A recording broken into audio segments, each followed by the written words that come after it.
അന്ധവിശ്വാസങ്ങളും അനാചാരങ്ങളും തടയാനുള്ള ബില്ല് പിൻവലിച്ചുവെന്ന നിലപാട് ഹൈക്കോടതിയിൽ തിരുത്തി സംസ്ഥാന സർക്കാർ. ബില്ല് സജീവ പരിഗണനയിലാണ് എന്നാണ് പുതിയ സത്യവാങ്മൂലത്തിലൂടെ സർക്കാർ ഹൈക്കോടതിയെ അറിയിച്ചത്. അഡീഷണൽ ചീഫ് സെക്രട്ടറിയുടേതാണ് പുതിയ സത്യവാങ്മൂലം. അന്ധവിശ്വാസങ്ങൾക്കും അനാചാരങ്ങൾക്കുമെതിരായ നിയമനിർമ്മാണം പരിഗണനയിലില്ല എന്നായിരുന്നു നേരത്തെ സംസ്ഥാന സർക്കാർ ഹൈക്കോടതിയിൽ നൽകിയ സത്യവാങ്മൂലം.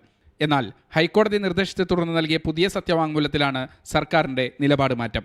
നിയമനിർമ്മാണത്തിൽ നിന്ന് പുറകോട്ട് പോയിട്ടില്ലെന്നും വിഷയം സജീവ പരിഗണനയിലാണെന്നും പുതിയ സത്യവാങ്മൂലത്തിൽ സർക്കാർ അറിയിച്ചു. എന്നാൽ വിഷയത്തിൽ കൃത്യമായ സമയപരിധി അറിയിക്കാൻ കോടതി നിർദ്ദേശം നൽകി. നിയമപരവും ഭരണഘടനാപരവുമായ പ്രശ്നങ്ങളുണ്ട് എന്നായിരുന്നു സർക്കാരിൻ്റെ മറുപടി.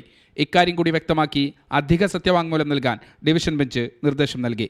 നിർദ്ദിഷ്ട നിയമനിർമ്മാണത്തിൽ എന്ന് തീരുമാനമെടുക്കാൻ കഴിയുമെന്നറിയിക്കാനും ഡിവിഷൻ ബെഞ്ച് നിർദ്ദേശിച്ചു. സമീപകാലത്തെ നിരവധി വിഷയങ്ങൾ ചൂണ്ടിക്കാട്ടി കേരള യുക്തിവാദി സംഘം നൽകിയ ഹർജിയാണ് ഹൈക്കോടതിയുടെ പരിഗണനയിലുള്ളത്.